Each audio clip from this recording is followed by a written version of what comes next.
Hola, buenas tardes. Mi nombre es Juan Antonio. Me gustaría enviar un saludo a toda la gente que nos está viendo. Y nada, en esta tarde me gustaría compartir con todos vosotros un pensamiento, una reflexión. Nada, me gustaría pues haceros bien.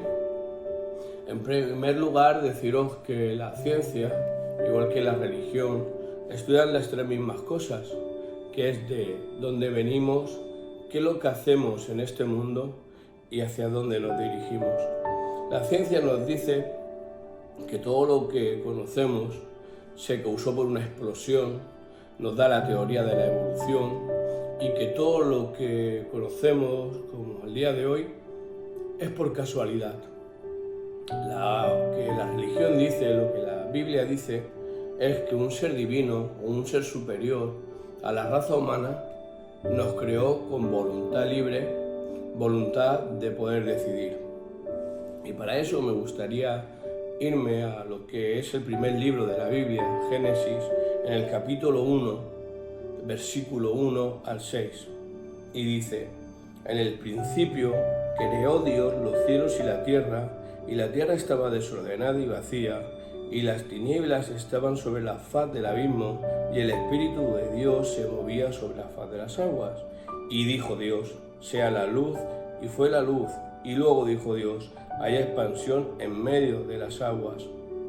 Y vemos cuando lo que dice y Dios dijo se repite en el día 2, en el día 3, en el día 4 hasta llegar al día 6, cuando crea al ser humano, que cambia y dice: hagamos al hombre a nuestra imagen y semejanza.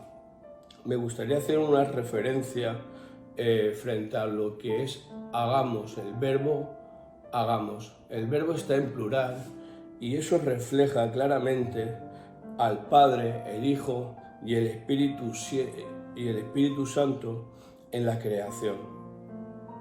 El concepto bíblico, hagamos a imagen y semejanza al hombre, indica que el hombre de alguna manera refleja algunos de los atributos y características de Dios, pero esa imagen no es física porque Dios es espíritu. En Juan 4:24 dice: Dios es espíritu y los que le adoran en espíritu y en verdad es necesario que lo adoren. Cuando Dios dice queremos al hombre a imagen y semejanza, hablamos del intelecto, las emociones, la voluntad y lo moral. Todas estas cualidades estarían determinadas por el hecho de conocer y obedecer la voluntad de Dios. La imagen de Dios en el hombre lo distingue del resto de la creación, y el valor y la santidad de la vida humana están relacionados con la imagen de Dios en el hombre, al igual que la dignidad, el significado de la vida.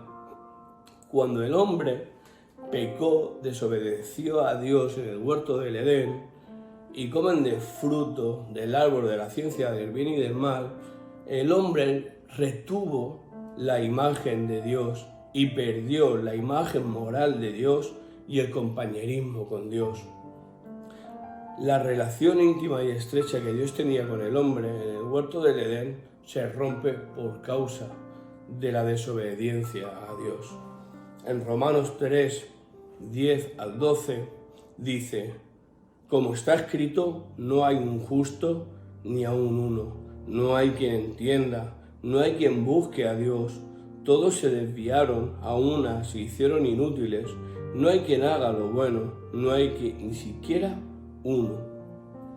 Cuando Dios decide eliminar a la humanidad con el diluvio, es porque el ser humano tomó la decisión de vivir a espaldas de Dios y con ello el propósito con que fue creado en el principio. Pero gracias a Noé, la humanidad pudo tener otra oportunidad. Dios nos creó con un propósito, que es tener una relación estrecha y personal con Dios, y por causa del pecado, la relación y el propósito original del hombre se rompe. pero la imagen de Dios en el hombre, perdida por causa del pecado, se puede restaurar gracias a nuestro Señor Jesucristo. Gracias a lo que Jesucristo hizo en la cruz del Calvario, podemos otra vez entrar en la presencia de Dios, podemos entrar otra vez en la presencia del Padre. En Isaías 53, del 5 al 7, dice: Mas Él herido fue por nuestras rebeliones, molido por nuestros pecados. El castigo de nuestra paz fue sobre Él, y por sus llagas fuimos nosotros curados. Todos nosotros nos descarriamos como ovejas, cada cual se apartó por su camino, mas Jehová cargó en Él el pecado de nosotros. ¿Nos parece fantástico? Dios, siendo Jesús, siendo Dios, se humilló en lo más profundo por amor a nosotros. Y en Juan 3:16 dice: porque de tal manera amó Dios al mundo, que ha dado a su Hijo unigénito, para que todo aquel que en Él cree no se pierda, mas tenga vida eterna. Yo pienso que muchas veces no llegamos a ser conscientes de lo que Dios ha hecho por nosotros, de lo que Jesús ha hecho por nosotros, de dar la vida, por nosotros, para poder restablecer esa conexión otra vez con el Padre. Muchas veces decir de creer en Dios, en muchos países les cuesta sus estudios, les cuesta sus trabajos, le cuesta también hasta la vida. Y nosotros muchas veces en este país y en muchos países nos tomamos a la ligera decir creo en Jesús. Cuando nosotros decimos creemos en Jesús, tiene que haber una acción, un cambio y una transformación en cada uno de nosotros. Eso demanda acción, demanda un cambio de vida. Cuando Jesús empieza su ministerio, empieza leyendo Isaías 61:1, que dice: y el Espíritu de Jehová, el Señor está sobre mí, porque me ungió Jehová, me ha enviado a predicar buenas nuevas a los abatidos, a vendar a los quebrantados de corazón, a publicar libertad a los cautivos y a los presos apertura de cárcel, a proclamar el año de la buena voluntad de Jehová y el día de venganza de Dios nuestro, a consolar a todos los enlutados, a ordenar que a los afligidos de Sión se les dé gloria en lugar de ceniza, óleo de gozo en lugar de luto, manto de alegría en lugar del espíritu angustiado, y serán llamados árboles de justicia, plantío de Jehová para gloria suya. Fue necesario que Dios hecho carne, Jesucristo, viniera a la tierra a restaurar la relación con Dios Padre, pero también vino a sanar nuestro interior.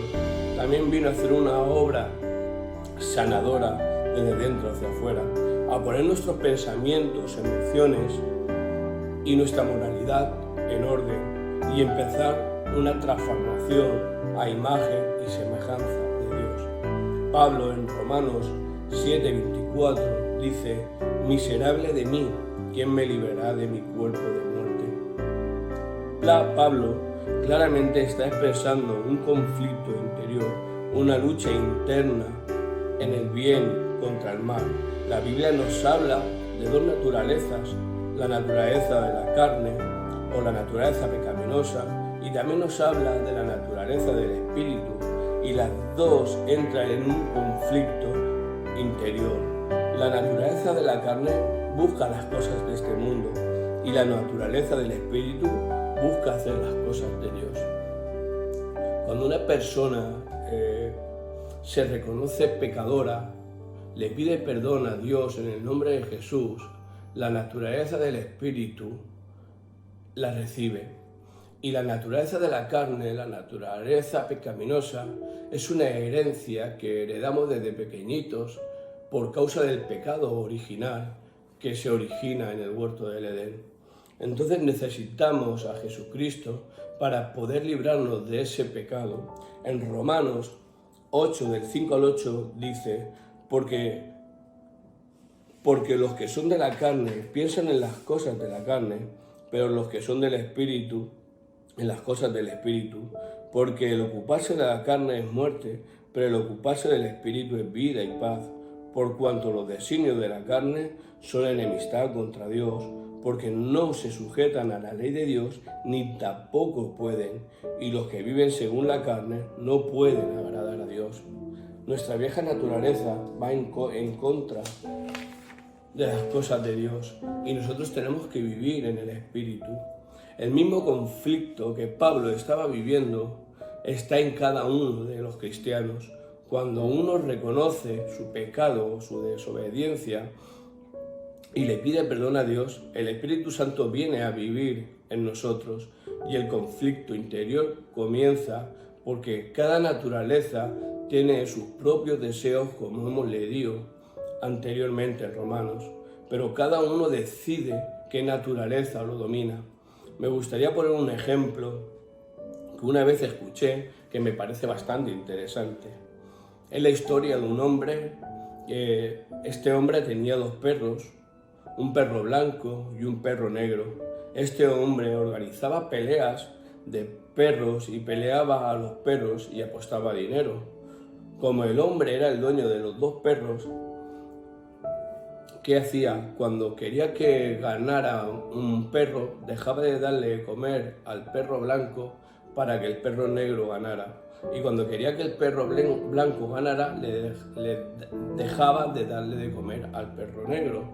Y así él sabía cuál iba a ganar y entonces él podía hacer su apuesta y ganar. Esta historia es tan solo para mí una comparativa para que podamos entender que esas dos naturalezas que viven en nosotros se alimentan. Si tú tienes una relación con Dios y oras, lees la Biblia y la obedeces, estarás alimentando el Espíritu de Dios que mora dentro de ti. Pero si tú rechazas esa relación con Dios, el Espíritu Santo nunca podrá gobernarte. Es muy interesante cuando leemos los Evangelios y vemos la historia o la vida de Jesús con todos los milagros que hace. Da la vida a los muertos, sana a leprosos, da vista a los ciegos. Y es muy interesante, pero yo como discípulo le hubiera dicho, pues enséñame, ¿no?, a hacer alguna de esas cosas. Pero lo que los discípulos le pidieron a Jesús fue enséñanos a orar. Y esa es la importancia, ¿no?, de la oración. Los discípulos se dieron cuenta que el poder de Jesús radicaba en esa relación con el Padre, en esa relación íntima y personal, que es lo que vino Jesucristo a hacer, a restablecer otra vez esa conexión con el Padre. Cuando nosotros tenemos esa relación íntima y personal con Dios, nuestros pensamientos son claros, nuestras emociones son controladas y nuestras actitudes son correctas. Dentro de esta lucha interna también tenemos un enemigo. El cristiano tiene que ser bastante consciente de que hay una lucha espiritual, que tiene un enemigo. Y en Efesios 6:12 dice, porque no tenemos lucha contra sangre ni carne, sino contra principados, contra potestades, contra los gobernadores de tinieblas de este siglo, contra huestes espirituales de maldad en las regiones celestes. Pablo nos está advirtiendo que el cristiano tiene una lucha espiritual y de la misma forma que Satanás tentó al ser humano en el huerto del Edén para que desobedeciera a Dios y con ello romper el propósito de Dios para ellos, en nuestros tiempos el propósito de Satanás es romper nuestra comunión con Dios, que vivamos vidas anímicas espirituales. Satanás no quiere que tú tengas una relación con Dios, porque sabe que si tú tienes una relación con Dios, tu vida será cambiada a imagen de Dios. Satanás quiere romper la comunión con Dios y así que estés vulnerable a sus ataques. Satanás quiere que pierdas el tiempo con videoconsolas, con series, y de mientras que estés ocupado en esas cosas y no tengas una relación con Dios, ese propósito, el propósito de Satanás de tener esa relación con Dios, te la estará ganando. Pedro dijo en Primera de Pedro 5, al 8, al 9, dice: sed sobrios y velad, porque nuestro adversario el diablo, como león rugiente, anda alrededor buscando a quien devorar, al cual resistir firmes en fe. Satanás va a hacer lo posible para que pierdas el tiempo en cualquier cosa, como ya he dicho antes, para que no ores, para que no leas la Biblia. Y encima tu vieja naturaleza es un traidor que vive dentro de ti y encima está aliada con Satanás. Entonces tenemos que tener mucho cuidado y tener claro cuáles son los deseos de nuestra naturaleza pecaminosa y los deseos del Espíritu, de vivir cerca de Dios. En Romanos 12, al 2 dice: no os conforméis a este siglo, sino transformaos por medio de la renovación de vuestro entendimiento, para que comprobéis cuál sea la buena voluntad de Dios, agradable y perfecta. Aquí Pablo le está diciendo a los romanos que no se conformen a este mundo, a la corriente de esta sociedad, a estas corrientes de ideologías, de ideas, de materialismo. Pablo está diciendo que necesitamos ser transformados, y una transformación que va desde dentro hacia afuera. ¿Y cómo surge esa transformación? Renovando mi entendimiento. ¿Y cómo yo renuevo mi entendimiento? Con la palabra de Dios, con la Biblia. Yo leo la Biblia y esos valores que en la Biblia pone son los valores que yo tengo que vivir y que me tienen que guiar. Entonces, cuando yo renuevo mi entendimiento con la palabra de Dios, puedo comprobar cuál es la buena voluntad de Dios y la agradable y perfecta para mi vida. Entonces empieza esa transformación de nuevo para mí y soy cambiado cada día a imagen y semejanza, porque Dios ha dicho que ha empezado una obra en nosotros que la va a perfeccionar hasta el fin de nuestros días. Claro, nosotros tenemos que entender tres cosas. Una, que Dios nos creó a imagen y semejanza de Dios, y con ello tenemos que reflejar los atributos de Dios. Segundo, que Satanás va a querer frenar ese propósito que Dios tiene para tu vida. Satanás te va a querer poner la zancadilla para que Dios no obre a través de ti, y esa transformación que Dios quiere hacer de dentro hacia afuera en tu vida, que tú seas libre de tus cárceles, que tú seas libre de una mente retorcida, de esas prisiones interiores, de tus complejos, que no te dejan vivir con tranquilidad. Dios te quiere sanar. La palabra de Dios dice: conocerás la verdad y la verdad te hará libre. Y a eso vino Jesucristo, a hacernos libres, libres de nosotros mismos, libres de vivir una vida sin ninguna atadura. Pero esa decisión la tienes tú, como hemos visto antes. Esas dos naturalezas, la naturaleza pecaminosa y la naturaleza de Dios.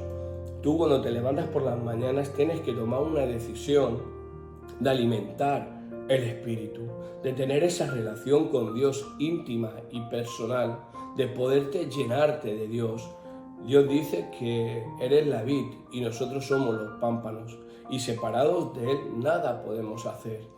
Yo necesito cada día llenarme de la savia de Dios, del poder de Dios, para poder soportar este mundo de tinieblas. El poder de Dios tiene que radicar en los cristianos, en amor, en gozo, en paz, en mansedumbre, en templanza y en dominio propio. Nuestras decisiones las decisiones que vayamos a tomar, van a decir la clase de persona que somos. Nada, hasta aquí la reflexión, hasta aquí el pensamiento. Espero que os haya hecho bien. Ha sido un placer. Y nada, y hasta la próxima. Que Dios os bendiga y un abrazo.